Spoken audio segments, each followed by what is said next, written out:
નમસ્કાર 24 ન્યૂઝ ગુજરાતમાં આપનું સ્વાગત છે। સૌથી પહેલા જોઈએ આજના બ્રેકિંગ ન્યૂઝ। રાજ્યમાં રાધનપુર નગરપાલિકા વિસ્તારમાં આવતા નગરપાલિકા પ્રમુખના વોર્ડ નંબર 7 ની અંદર લોકો પીવાના પાણીની ગટરના કારણે ભોગવી રહ્યા છે। આપેલા મત લોકોના અડી ગયા તેવા લગાવી રહ્યા છે આક્ષેપ। પાટણ જિલ્લાના રાધનપુર નગરપાલિકા વોર્ડ નંબર 7 ની અંદર લોકો ગટરની સમસ્યા અને પીવાના પાણીની સમસ્યાને લઈને ભોગવી રહ્યા છે મુશ્કેલી। તેને લઈને આજ રોજ રાધનપુર વોર્ડ નંબર 7 ની અંદર આવતા ભક્તિનગર 2 ના રહીશો દ્વારા નાયબ કલેક્ટર કચેરી ખાતે સેવા સદન ખાતે પહોંચી આવેદનપત્ર આપ્યું હતું અને તાત્કાલિક ધોરણે પીવાના પાણીની વ્યવસ્થા કરવા અને સાફ સફાઈ અને ગટરની સુવિધા કરવા માંગણી કરવામાં આવી હતી। રાધનપુર નગરપાલિકાના વોર્ડ નંબર 7 ભારતીય જનતા પાર્ટીનો ગઢ ગણવામાં આવે છે।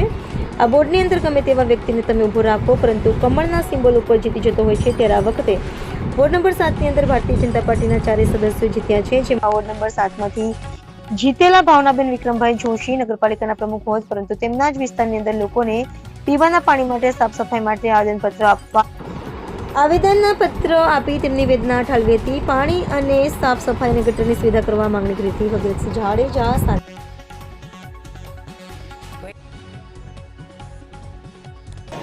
રાધનપુર 7 નંબર વિસ્તારમાંથી રાજનગર 2 માંથી કે જે લોકોને પીવાનું પાણી એ 3 વર્ષથી વસવાટ કરે છે, પીવાનું પાણી એ લોકોને મળતું નથી। એ લોકોને પહેલા નગરપાલિકામાંથી એવું કહેવામાં આવ્યું કે તમે લાઈન નાખો, અમે જોઈન્ટ આપી દઈશું। હવે આ લોકોએ પોતાના સ્વખર્ચે લાઈન નાખી છે તો અમને જોઈન્ટ મળ્યો નથી અને પાણી મળતું નથી। અત્યારે હાલે પોતે વેચાતું પાણી લઈ અને જીવન ગુજરાન ચલાવી રહ્યા છે। નગરપાલિકા ટેક્સ વેરો વસૂલી રહી છે, તો એ ટેક્સ વેરો શાનો લઈ રહી છે આમની પાસે? આ નગરપાલિકામાં જાય છે તો એ લોકો એમ કહે છે કે થઈ જશે। 1 મહિનાથી છેલ્લા ધક્કા ખાઈ રહ્યા છે, મહિનો તો ઠીક પણ છેલ્લા 3 વર્ષથી ધક્કા ખાઈ રહ્યા છે અને પ્રમુખશ્રી તરફથી કોઈ રિસ્પોન્સ મળતો નથી। તો આજે અમારે પ્રાંતશ્રીનો સહારો લેવો પડ્યો છે અને આ લોકોને આગળ આવી રહ્યો છે ખારો એવો ઉનાળો। જો ઉનાળામાં પાણીની સુવિધા નહીં મળે તો અમે ઉગ્ર આંદોલન તરફ જઈશું અને નગરપાલિકાને તત્કાલ ધોરણે આ લોકોને પાણી પૂરું પાડવામાં આવશે।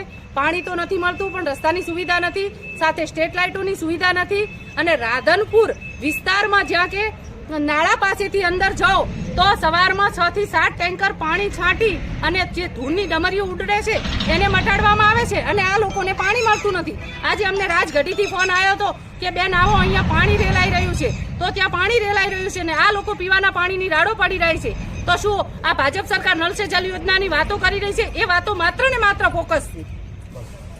લાલાભાઈ, આમ આદમી પાર્ટી કાર્યકર, રાજનગર સોસાયટી 2 માંથી બોલું છું કે રાજનગર સોસાયટીમાં પાણીનો પ્રશ્ન 3 વર્ષથી છે। એમને અરજી લગભગ 100 થી 150 અરજી આપી ચૂક્યા, પણ હજી કોઈ નિકાલ આવતા નથી। ઉપપ્રમુખને વાત કરી તો કે મારું ચાલતું નથી, પ્રમુખને વાત કરી તો કે મારું ચાલતું નથી, તો આમાં ચાલે કેનું? બરાબર, એમને રજૂઆત કરી, આજ અમે આવેદનપત્ર આપ્યું છે। જો આનાથી જો નિકાલ આવે તો બરાબર, નકે અમે કાલે પાટણ જવા તૈયાર છીએ। હું ગણપતભાઈ જોશી, રાધનપુર આમ આદમી પાર્ટી શહેર પ્રમુખ। જે આજે રાજનગર 2 ની જે રજૂઆત લઈને લોકો આવેલ છે એમની રજૂઆત સાચી છે અને આ રજૂઆત પ્રમુખને, ઉપપ્રમુખને, ત્યાંના સીઓને બધાને રજૂઆત કરી છે। દાખલા તરીકે કે સેચો પાપડ ભાગતો નથી ને એમનાથી સેચો પાપડ ભાગતો નથી। નગરપાલિકાની જો ગટરો સાફ ના થતી હોય, વિસ્તારની કચરો ના લેવરાતો હોય, ટાઈમસર પાણી ના હલાતું હોય તો આ લોકોથી સેચો પાપડ ભાગતો નથી। અને આ વિસ્તારના લોકોને હું તો જાગૃત કરવાનો કહું છું કે તમારા વિસ્તારનું કામ ના થાય ને તો દરેક લોકો જઈ નગરપાલિકા જઈને તમારી માગણી કરો અને તમારા કાયદેસર તમારા મત જે આપે એની ઉઘરાણ કરી અને તમારું કામ કરાવો। જો તમે લોકો જો નહીં જાગો ને તો આ નગરપાલિકા તમારે ઘર સુધી ગટરના પાણી પહોંચશે અને તમારે કાંઈ પણ જવાનો રસ્તો નહીં રહે। એટલે દરેક લોકોની મારી મીડિયાના માધ્યમથી નમ્ર અપીલ છે, દરેક લોકો જાગો અને નગરપાલિકાના જે કામ બાકી છે તમે રજૂઆત કરો। નકે જો આ વિસ્તારના જે નગરપાલિકાને ટ્રિપલ એન્જિનની સરકારવાળાને જો ના થતું હોય તો રાજીનામું આપી દે કાયદેસર। એમનાથી કોઈ પણ કામ ના થતું હોય તો વિસ્તારના દરેક 1 થી 25 કોર્પોરેટરો રાજીનામું આપી દે। ખાલી જીતીને ચેર ઉપર બેવાથી કોઈ મહત્વ નથી, વિસ્તારના કામ કરવા પડે અને આ કામ નથી કરતા તો આ વિસ્તારની જે પબ્લિક છે ને એ બિલકુલ બારે નથી આવતી અને એનો શરમનો દુરુપયોગ કરી અને આ લોકો એનો ફાયદો ઉઠાવે છે। તો મારી નમ્ર અપીલ છે લોકોને કે તમે લોકો જાગો અને નગરપાલિકાનો ઘેરાવો કરી અને નગરપાલિકા સાથે તમારી જે દરેક વિસ્તારની જે કામ કરી હોય એ ઉઘરાવવાનું ચાલુ કરશો તો જ કરશે। આ લોકો કોઈ પણ મીડિયાના માધ્યમથી સાંભળે છે પણ કોઈ કામ કરતા નથી। આટલી દરેક રજૂઆત કરવા છતાં પણ આ લોકો કામ કરતા નથી। નકે આ લોકોને જ્યારે પ્રમુખને કહીએ તો પ્રમુખ એવું કહે છે કે થઈ જશે પણ આવતા નથી। ઉપપ્રમુખને કહે કે આમાંથી કોઈ થતું નથી। અને તમાથી ના થતું તો તમે રાજીનામું આપી દો.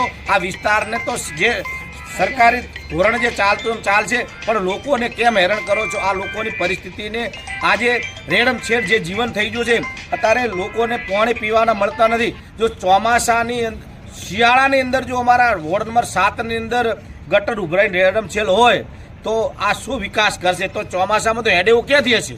બરોબર. એટલે દરેક લોકોની મારી નમ્ર અપીલ છે, તમે લોકો જાગી અને રજૂઆત નગરપાલિકામાં કરો. અને જે આ લોકો એમ કરે છે ને નલથી જલ, એ તો કાયદેસર ખોટી વાત છે. નલથી જળની નલે નથી, જલે નથી. આ ભાજપના શાસનમાં કોઈ ના હોય. અને આ ભાજપ છે ને ખાલી વાયદા વચનો મુદ્દાની રાજનીતિ આ લોકો કરે છે. કોમની રાજનીતિ જો કરે ને તો વિસ્તારની કોમ પરિસ્થિતિ સુધરે. પણ આ તો રાજનીતિ જેવી મુદ્દાની યુસલ આવ્યો, હિન્દુ મુસલમાન આવ્યા, આવી રાજનીતિઓ કરે છે. આ લોકોથી કોઈ થતું નથી. આવી રાજનીતિના લોકોના હિત માટે થોડા ઘણું લડો. ભલે તમે કમો ટકાવારી લો, પણ લોકો માટે કોઈક ટકા કાઢો.